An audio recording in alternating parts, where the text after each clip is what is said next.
네, 안녕하세요. 한류와 언어 10주 3차 시 영상 강의를 시작하도록 하겠습니다.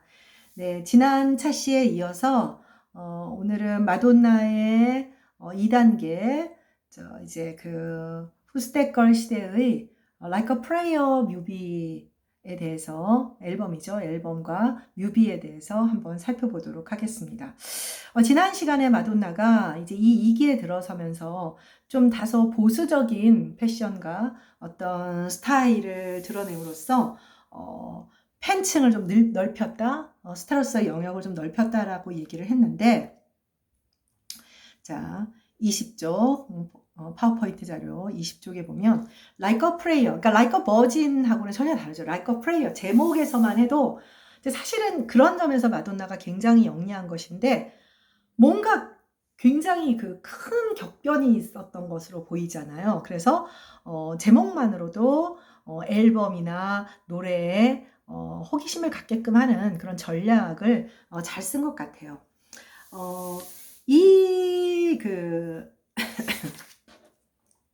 그 2단계, 특히 이제 앨범 Like a Prayer, 1989년에 이 앨범에서는 그 쇼팽과의 파경의 아픔, 이제 쇼팽하고는 헤어졌어요. 어머니도 죽었고, 어머니는 이 시기에 죽은 게 아니라 어린 시절에 어머니를 일찍 여의었거든요. 그러면서 어머니의 죽음에 대한 억압된 죄의식이 있었나 봐요.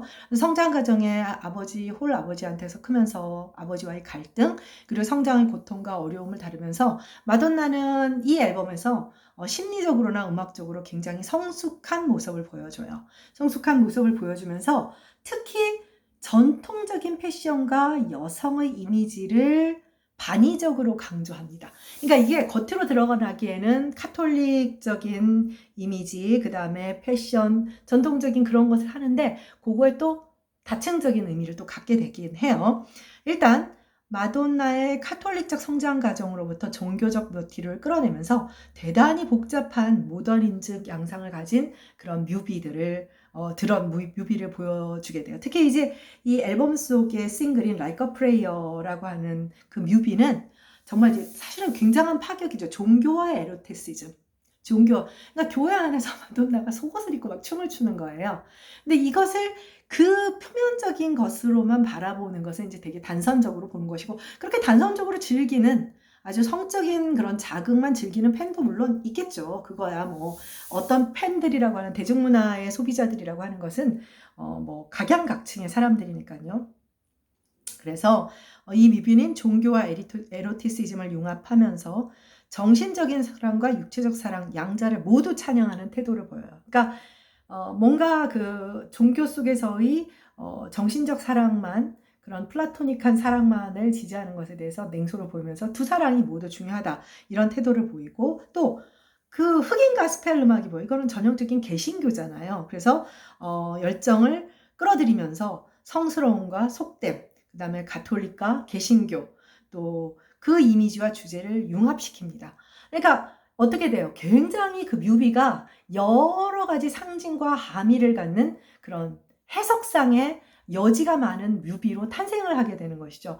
물론 종교가 개입을 하게 되니까 논란을 갖게 되고, 좀 굉장히 보수적인 계층에서는 마돈나를 이제 천박한 춤추고 노래하는, 옷 벗고 춤추고 노래하는 여자라고 이제 볼 수밖에 없는 것인데, 사실은 이제 마돈나는 그렇게 소비될 만한 단순 소비재는 아니었던 것 같아요. 그래서 뮤비는 또 좋아했었죠. 우리 왜 앞에서 봤다면 왜 럭키스타일처럼, 흑백 스퀀스, 컬러 스퀀스처럼 그 내면의 이런 어떤 경계적인 개념을 보여주는 거예요. 보더라인에서도 나왔잖아요. 그래서 내부 세계와 외부 세계를 대비를 하기 위해서 교회의 내부와 교회의 내부를 보여줘요. 교회의 내부는 사랑, 공동체, 선의 세계고, 외부는 인종차별, 성폭력, 불의가, 그렇다고 해서 이게 교훈적인 그런 뮤비는 절대로 아니에요. 절대로 아니고, 그 속에서 또 다시 읽을 거리를, 해석을 할 거리들을 던져주죠.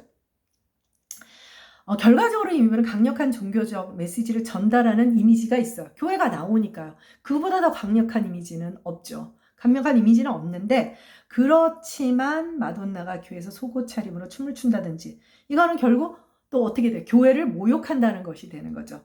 그래서 이게 이탈리는 여기는 이제 이탈리아는 여러분도 알다시피 바티칸 시국도 있고 하다 보니까 가톨릭 세력의 압력이 들어가서 마돈나의 뮤비를 방영하지 말아라, 방영 금지해라 라는 이런 일까지도 있었어요. 이런 일까지도 있었습니다. 그러니까 마돈나는 이제 뒤에 가서 얘기하겠지만 사실 이렇게 생각할 수 있는 거죠. 아, 이렇게 천박하게 무슨 교회를 신성모독에, 그게 아니에요. 그 안에서 여러 가지 읽을거리로, 그러니까 능동적 해석자, 그러니까 지금은 우리로서 너무나 당연한 프로슈머의 존재를 만들어낼 수 있는 뮤직비디오들을 계속 생산해냈던 것이죠. 이게 얼마나 엄청난 논란의 거리가 되는 거예요. Like a Prayer 뮤비 한번 꼭 보세요. 좀 충격적입니다. 글쎄요, 지금 여러분들한테는 안 충격적일 수도 있을 것 같은데 어린 시절에 80년대에 봤을 때는 혹하게 됩니다. 그리고 이 뮤직비디오들이 사실 그때는 이렇게 유튜브나 이런 게 없잖아요. 없어서 TV에서 이렇게 잘 쉽게 볼 수조차도 없었던 그런 것들입니다. 네, 다음 페이지로 가도록 하겠습니다. 그래서 지금 이게 Like a Prayer의 그 앨범이에요. 지금 여러분들 자세히 들여다보세요. 이게 이 앨범이 상징하는, 이 앨범의 표지가 상징하는 것들이 정말 지금 뭐 이런 앨범 뭐 별것도 아니다 이런 생각이 들겠지만 충격적인 것 같습니다. 마돈나의 네 번째 앨범이고요. 그 다음에 이제 그 세 번째 앨범이 내가 얘기를 안 했는데 트루블루. 요때가 이제 쇼펜하고 살면서 간당간당하고 좀 낭만적인 사랑 얘기, 그 세 번째 앨범을 선생님이 좀 뺐는데 물론 그렇다고 해도 이 세 번째 앨범의 속성이 마돈나의 기본적인 어떤 그런 반항적이고 어떤 경계를 뛰어넘는 그런 속성들을 다 배신하고 있는 것은 아니에요. 기본적인 어떤 흐름은 있습니다. 여기 보면 프로듀서 자체가 마돈나이고요. 그러니까 이게 어느 정도 스타가 된 다음에 마돈나가 프로듀서로 활동하는 게 아니에요. 이 사람은 기본적으로 작곡도 하고 그러니까 그러니까 주체적 생산자, 창조주로서의 역량을 갖게 되고 돈을 벌게 되면서 자신의 창조성을 주체적으로 더욱더 드러낼 수 있게 된 거죠. 네. 그래서 여기에 뭐 유명한 프린스도 함께 참여를 했습니다. 1989년 뭐 빌보드 앨범 차트 1위, 그 다음에 Like a Prayer가 빌보드 싱글 차트 1위, 그 다음에 Express Yourself가 싱글 차트 2위, Cherish가 싱글 또 싱글 차트 2위도 꼽히는 등 이제 어쨌든 이 앨범에서 가장 대표적인 것은 Like a Prayer고, 근데 이게 한국에서는 그 두 번째 앨범인 Like a Bird만큼 유명하지는 않았어요. 특히 그리고 뮤비가 너무 충격적이어서, 그러니까 이게 뭐 너무 충격적이다. 여러분 이게 보면 하나도 안 선생님들 다시 봤는데 안 충격적이에요. 솔직히 말하면 단 종교적인 색깔을 표면적으로 이해를 하면 이 뮤비에 대해서 부정적으로 보고 방영 못하게 하고 그럴 수도 있죠. 1997년 기준으로 미국에서 이 앨범은 400만 장, 전 세계적으로도 1,500만 장의 판매고를 넘어섰어요. 그러니까 뭐 기본적으로 뭐 마돈나든 뭐 마이클 잭슨이든 어마어마한 판매고, 최고의 판매고는 마이클 잭슨이죠. 네, 어쨌든 판매고를 넘어섰습니다. 네, 자, Express Yourself라고 하는 것도 역시 이 앨범 속에 들어있는데 이건 뭐 좀 느낌 파고지 않나요? 그 방탄소년단이 Love Yourself, 또 뭐 있었죠? Speak Yourself, 뭐 이렇게 UN에서 그 연설하고 그럴 때, 자, 아무 상관이 없는 것 같죠? 근데 사실 이게 Express Yourself도 굉장히 이제 강력한 메시지를 가지고 있는 노래인데 이게 특히 이제 여성들에게 어떻게 해라 뭐 이런, 여자들이야 뭐, 사실 마돈나가 그 이전에 그 음악에서 사실 이제 그 음악 비평가들은 마돈나 이게 최고작으로 잡는 것이 Express Yourself라고 해요. 그래서 여기서 굉장히 그 뭐랄까 자기 표현을 강력하게 할 것, 여성으로서. 그리고 처음으로 여기서 어떻게 하냐면 이 작품 속에서 아주 드물어요. 여성을 직접적으로 대상으로 외치는 경우는 없는데, 보라 여인들이여 그대들은 사랑을 믿느냐, 나는 사랑에 대해 말하려 한다 뭐 이러면서 최선을 다해라, 너를 표현하는 것에 주저하지 말아라, 뭐 목표를 위해 장애물을 뛰어넘어라, 그러면서 명령조에, 그러니까 사실 express yourself라는 것 자체가 이제 물론 자기 자신에 대한 것이긴 하지만 이런 어떤 그런 표현들을 사용하면서 굉장히 강력한 그런 표현을 하죠. 그리고 이 노래에서는 당신에게 필요한 것은 높은 곳으로 끌어올려질 크고 강한 손, 이렇게 제시를 하는데, 이 크고 강한 손을 또 달리 해석을 하면 결국 마돈나가 원하는 것은 남성이야, 이렇게 하게 하는데, 또 달리 보면 이렇게 주체성을 강조하고 자기 표현을 하라는 사람이 남성에 의해서 내가 좀 더 상승하기를, 그러니까 이것은 남성은 아니다, 전형적인 남성의 도움이라고 볼 수는 없다, 또 이렇게 해서 이런저런 해석이 나올 수 있는 것이 사실은 이 작품이 갖고 있는 좀 문학적으로 말하면 모더니즘적인 측면이래요. 네, 문학하는 선생님이 아니라서 여기 우리 문예창작 전공하는 친구들에서 함부로 말할 수는 없지만, 그래서 이 Express Yourself는 마돈나 이게 최고작이고, 이 뮤비에서 성별, 섹슈얼리티, 계급의 문화와 결부된 복합적인 모더니즘 텍스트를 만들어요. 그러니까 복합적 모더니즘 텍스트는 뭐냐면, 말이 굉장히 어려운데 여러 가지의 다층적 혹은 다각적인 해석이 가능하게끔 만든다는 거예요. 그러니까 그것을 소비하는 사람의 상황에 따라서 여러 가지 다양한, 근데 이런 다양한 해석은 이 마돈나의 음악이나 마돈나의 뮤직비디오를 입체적으로 해석할 수 있게 해주죠. 입체적 해석은 단선적이나 단편적 해석보다 훨씬 더 뭐랄까 예술적 가치를 갖게 되는 거지 않나요? 그래서 이 시기에 오면서 마돈나는 단순 슈퍼스타가 아니라 아티스트로서 특히 자신이 프로듀싱을 더 적극적으로 하게 되고, 그리고 이제 투자할 수 있는 돈은 또 많이 벌었잖아요. 그렇기 때문에 이제 아티스트로서의 욕심도 마돈나가 내고, 사람들도 그를 아티스트로서, 왜냐면 문화비평론가들이 이 뮤비 텍스트는 정말 대단한 모더니즘의 산물이다, 이런 식의 얘기를 하게 되면서 단순하게 평가할 수 있는 좀 뭐랄까 가벼운 슈퍼스타라고 할 수는 없다, 그냥 일순간 소비되는 팝스타는 아니다라는 인식을 받게 되었습니다. 그래서 자기 표현을 강조하고 최선을 다하고 명령법을 사용하고, 그 다음에 여기서는 보면 이 사람은 항상 보더라인을 중요시한다니까요. 자본 노동, 즉 자본가와 노동자의 관계, 그러니까 그 뮤비 속에 드러나는 사람들과 환경을 통해서 이걸 다, 그 배경을 통해서 다 보여주는 거예요. 그리고 남성과 여성 사이의 차이를 뚜렷하고 강력한 이미지로 이제 표현을 해요. 예를 들면 이 뮤비 속에서는 두 남자가 싸우는 이미지가 있는데, 이 이미지를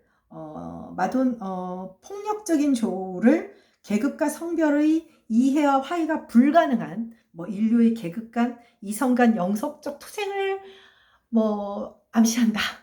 이 투쟁은 끝나지 않을 것이다.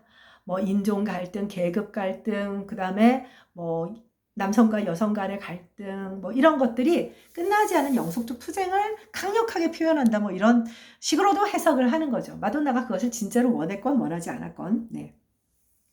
그래서 이거를 해석하는 게 이렇게 다양한, 또 페미니즘의 입장에서는 이런 싸우는 남성들의 이미지가 남성 폭력과 야수성에 대한 비난이다. 그러니까 굉장히 지금 조금 전에 말했잖아요. 다층적으로 해석할 수 있는 뮤비 텍스트가 되는 거예요.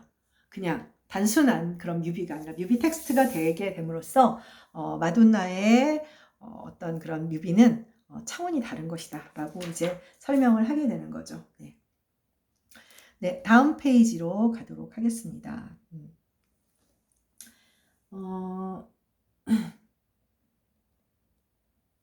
네, 그래서 이 2기 Who's That Girl 시기의 2기 마돈나 뮤비에 대한 해체적 독해, 말이 참 어렵죠. 그러니까 그 해체적 독해, 복합적 다면적 독해가 시사하는 바는 궁극적으로 개인은 자신의 이미지를 선택하고 자신의 정체성을 구성할 수 있다는 원래부터 시작했던 일관된 메시지 위에 있어요. 그러니까 이게 정체성이 고착화되지 않고 언제든지 변화하고 내가 구성할 수 있는 주관적이신 것이다 라고 해버리기 때문에 경계를 파괴할 수 있는 거죠. 난 나의 정체성을, 내가 남자로 태어났는데 알고 봤더니 나는 성소수자의 정체성을 갖고 있다, 그럼 그것을 넘어갈 수 있게끔 해주는 그런 텍스트들을 생산해내게 된다는 거예요. 그리고 마돈나의 파페니즘, 이게 또 하나 재밌는 건데, 아까도 말했지만 Like a Prayer라든지 이런 것들에서 문학 비평가들이 다층적 텍스트다 이렇게 얘기를 할 수도 있지만, 아까 이런 얘기를 했어요. 오로지 마돈나의 벗은 몸만 보고자 하는 그런 그 소비자도 있단 말이죠. 그런 소비자도 있어요. 그렇지 않은 소비자도 있고, 또 그냥 뭐 좀 즐기면서 그러니까 여러 가지 종류의 소비자들이 있는데, 그러다 보니 마돈나의 몸은 자신의 이미지와 정체성, 그리고 아티스트로서의 어떤 컨텐츠를 드러내는 그런 수단도 되지만, 동시에 남성들의 욕망, 정욕의 대상이 되는 아주 저급한 소비재도 되는 거죠. 그러니까 이거는 엄청난 모순이에요. 그러니까 Like a Prayer에서도 굉장히 종교적인 메시지다, 심오한 종교적 메시지다라고 볼 수도 있는 반면에, 뭔가 종교의 신성함을 폄훼하는 그런 뮤비다라고 볼 수 있는 측면도 갖게 되는 것이죠. 이게 상충하죠. 그래서 마돈나가 보여주는, 사실은 대중문화는 전반적으로 다 그래요. 전반적으로 다 그래요. 그러니까 성적 코드를 활용하는데, 상품 가치가 있으니까 하는데, 그것을 뭐 고차원적인 해석하는 것, 이런 모순들을 모두 가지고 있는데, 마돈나는 이 모순을 아주 적극적으로 이용해서 상업적 전략으로 사용했어요. 어떤 이유에서건 나의 콘텐츠를 소비하게끔 만드는 거죠.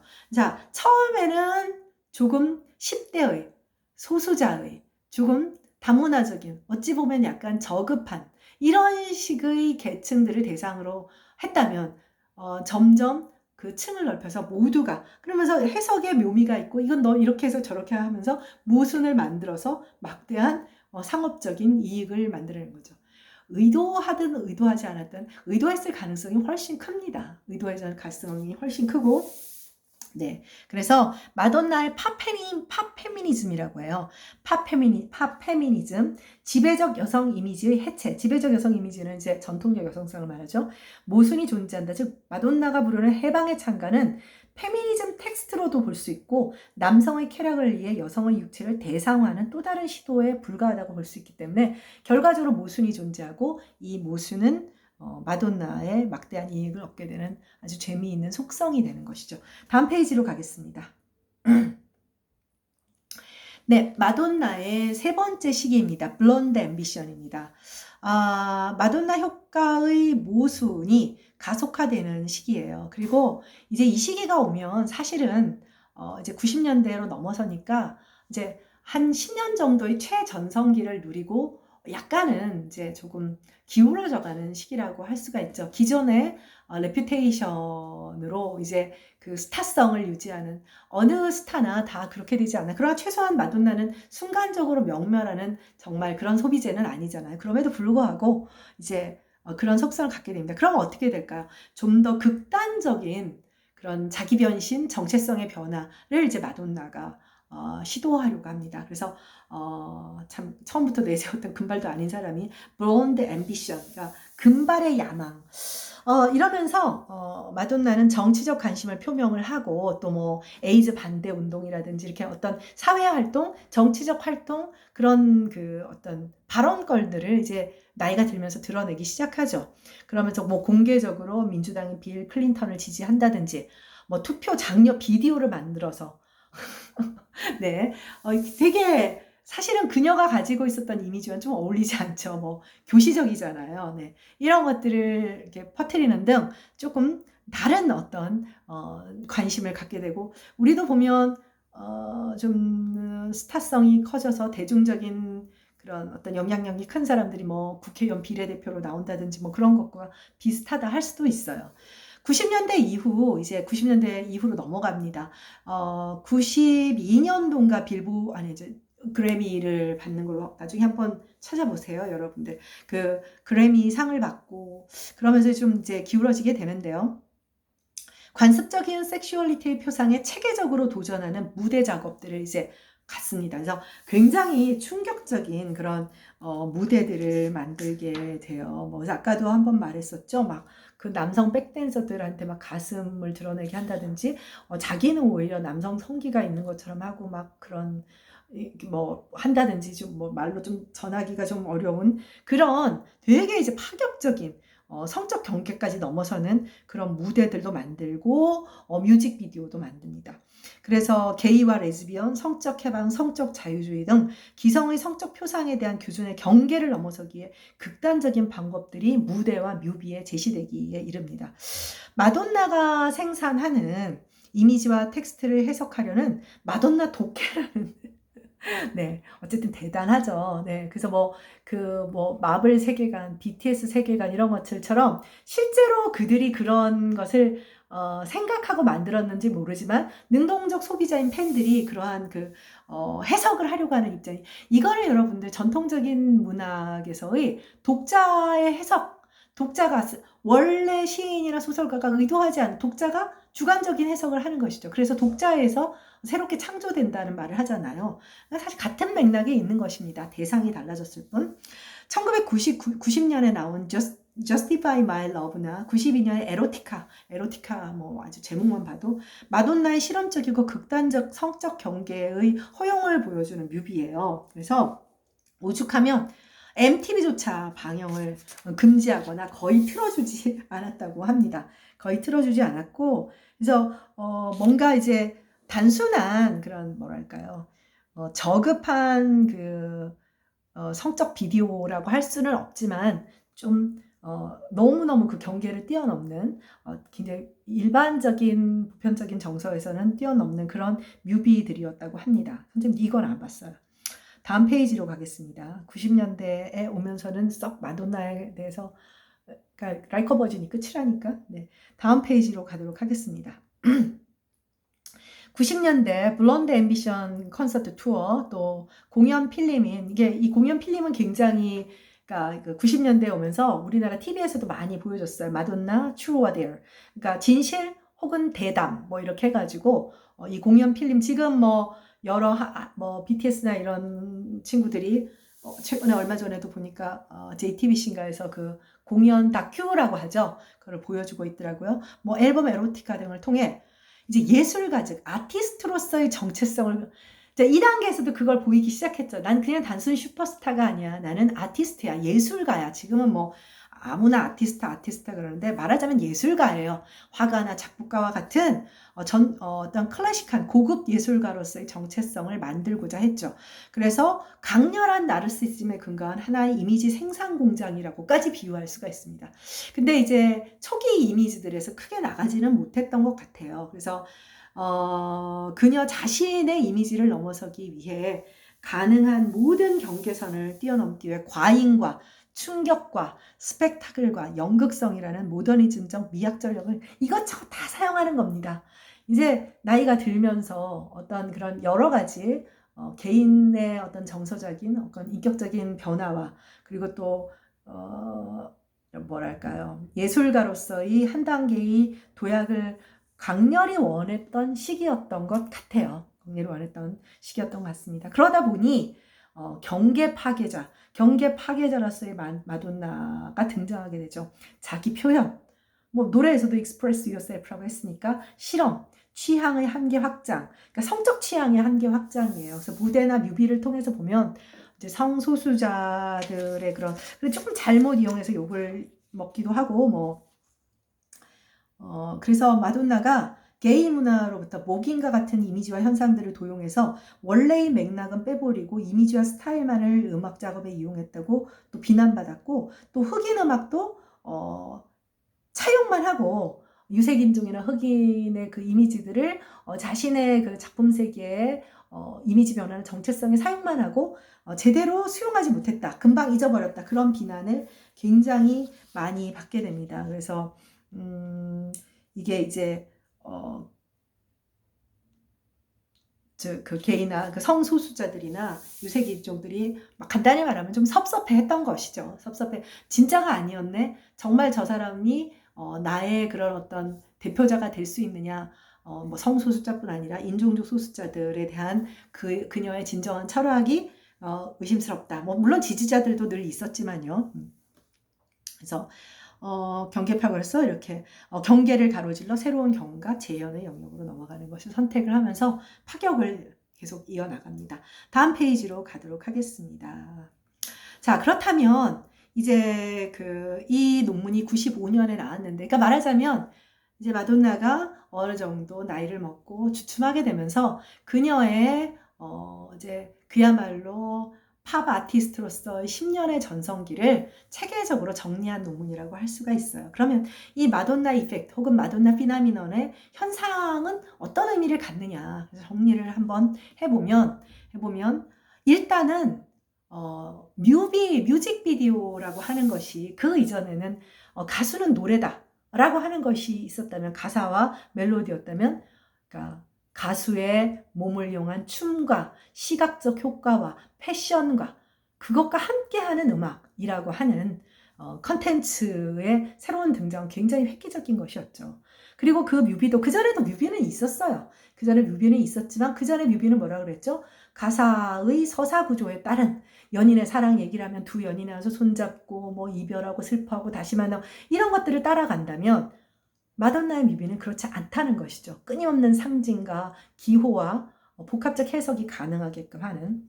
그리고 공연에서도 역시 똑같이 그러한 상징과 기호, 암시와 그 다음에 이제 그런 것들을 담아요. 그래서 이미지와 패션을 통해 정체성의 변화를 드러내는 방식으로 슈퍼스타에서 아티스트로의 경지에 이르렀다고 평가할 수 있다. 또 마돈나가 대중적 인기를 넘어서 학계의 비평가들과 문화 이론가들의 주목을 끌면서 문화적 논쟁을 만든 것은 결과적으로는 사실은 뮤직비디오다라고 하는 것은 모두가 공감합니다. 사실 여러분들 이거는 BTS도 똑같죠. 근데 이게 왜 그러냐면 보는 거잖아요. 왜냐하면 현대 사회는 듣는 것이 아니라 보는 시대, 그러니까 이미지즘의 시대이기 때문에 기본적으로 이 뮤비라고 하는 것이 강력한 거예요. 그러니까 아직까지도 그 뮤비가 갖고 있는, 뮤직비디오가 갖고 있는 음악 시장에서 영향이라고 하는 것은 굉장히 강력한 것이 되죠. 그러니까 머리카락 색깔도 중요한 거겠죠. 마돈나의 뮤비들은 이제 그 뮤비들의 일반적인 규칙을 파괴하고 아까도 말했던 다층적 이미지 구조를 만들어 능동적 시청자로 하여금 복합적 이미지를 생성하도록 하였다. 그러니까 우리가 이제 BTS의 경우를 놓고 보면 뮤비 말고도 여러 가지 영상들이 나오게 되죠. 여러 가지 영상들이 나오게 되니까 결과적으로 시청자, 청중, 즉 소비자들로 하여금 재생산을 하게 하는 거예요. 우리 이미 배웠어요. 팬덤 문화에서 전유라는 개념을 배우면서 재생산을 하게 되는 거죠. 전유를 하게 되고 다시 이제는 요즘은 어때요? 팬덤이 만들어내는 그런 상업적인 목적을 가지고 있지 않는 그런 생산품들을 다시 한번 또 재전유하는 기억납니까? 그러한 단계까지 이르게 되었는데 그 시작을 본격적 시작, 그 이전에도 있었지만 본격적 시작을 마돈나에서 보내주는 거죠. 마돈나는 뮤비에 국한되었다면 이제 요즘의 경우에는 다양한 뮤비와 팬들의 활동, 오라프로 이런 것들이 끊임없이 재생산되고 복합적 이미지를 갖게끔 형성이 되는 거죠. 짤이라든지 이런 것들도 마찬가지겠죠. 다음 페이지로 가도록 하겠습니다. 네. 특히 이 뮤비의 아까도 말한 걸 다시 정리하는 거예요. 뮤비의 이미지들이 가진 다층적 구조는 서로 상이한 수준의 청중들이 모두 즐길 수 있게 하는 거죠. 자, 예를 들면 아까 피땀 눈물을 얘기를 했어요. 그러면 나 같은 사람도 헤르만 헤세를 떠올리니까 그 뮤비가 아마도 선생님의 경우에는 다른 방탄의 뮤직비디오보다 그 뮤직비디오가 더 매력적으로 느껴지는 이유는 내가 중학교 시절에 읽었던 그 문학 작품 때문일 거예요. 자, 그러면 이거는 그냥 10대가 그 뮤비를 수용하는 것과는 다른 측면에서 수용하게 되는 것이죠. 그렇죠? 그래서 10대 애들은 한 예를 든다면 자신들의 환상에 따라 예를 들면 멋진 남자 스타가 나온다라고 하면 왕자님에 대한 환상이라든지 그런 따라 음악과 이미지를 즐기고 또 아주 고차원적인 예술 비평가들은 다의적인 모더니즘 텍스트로 그녀의 뮤비를 즐길 수 있게 되는 거죠. 자, 다중적 독해를 가능하게 하는 고도로 복합적인 문화 텍스트였기 때문이다. 지금은 그러한 문화 텍스트들이 너무 많이 쏟아져서 탈인 시기라고 할 수가 있습니다. 마돈나의 성공은 미학적 실천과 마케팅 전략의 두 측면에서 모두 해석돼야 하고 따라서 예술 작품으로 해석할 수도 있고 시장의 하나의 상품으로도 해석할 수 있죠. 네. 그래서 이러한 해석이 가능한 것도 이러한 엄청난 모순이잖아요. 결과적으로 마돈나를 대형 스타로 만든 계기라고 할 수 있죠. 다음 페이지, 마지막 페이지입니다. 사실 모든 스타가 데뷔 이후에 대형 스타로 된 것들은 이미 다 살폈어요. 1983년에 첫 번째 앨범 마돈나로 데뷔한 이유를 다 봤잖아요. 그래서 1990년대까지 살펴봤는데 마돈나는 1958년생입니다. 마돈나 루이스 뭐 성은 읽어보기도 뭐 시콘인가요? 네. 어쨌든 그녀는 미시간주의 메이시티라는 그런 데서 태어났고 아버지는 클라이슬러의 엔지니어였고 어머니는 아까도 말했지만 엄마가 이미 돌아가셨어요. 그러니까 이게 부모가 일찍 돌아가시니까 어떤 죄의식 같은 게 있었나 봐요. 그런 것을 Like a Prayer에 이제 담았다고 했잖아요. 그리고 중학교 시절에는 뭐 클래스메이트가 감독한 슈퍼에이 프로젝트라는 영화에 나와서 배우로도 일단 그러니까 배우로서의 역량도 가지고 있었던 것 같아요. 그래서 뭐 연극 공연의 배우로도 활약을 했고 집에 돌아오면 춤 연습에 열중하고 76년에 우수한 성적으로 로체스터 아담스 고등학교를 졸업하고 미시간대 무용과에 장학금을 받고 입학을 하고 또 그 디스코 클럽 등에서 춤뿐 아니라 가수로서의 알바를 하면서 경험을 쌓았어요. 미시간 대학에서 졸업은 안 하고 5개학기만 마친 후 뉴욕으로 진출해서 엘빈 엘리 아메리칸 댄스 시어터에서 연구 장학금을 받으면서 극단 일도 했어요. 그러니까 배우로서 역량도 가지고 있었던 사람이에요. 그러니까 아마 마돈나를 잘 몰랐다면 뜻밖이네. 굉장히 뭐든 열심히 하는 사람, 공부도 열심히 하고 장학금 받고 대학 들어가고 뭐 우등 장학생으로 졸업하고 다 장난이 아닌 사람입니다.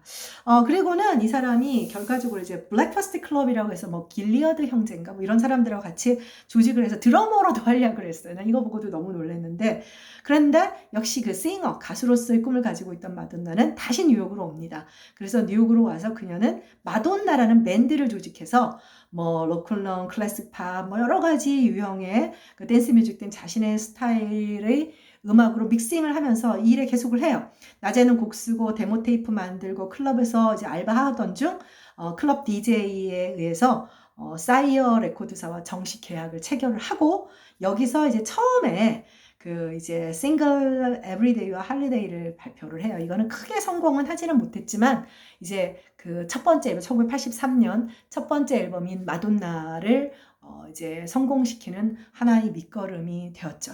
선생님이 이걸 굳이 소개해 준 것은 사람이 뭐든지 성장기에 열심히 이제 젊은 시절 여러분들 지금 젊잖아요. 열심히 하는 게 중요하다.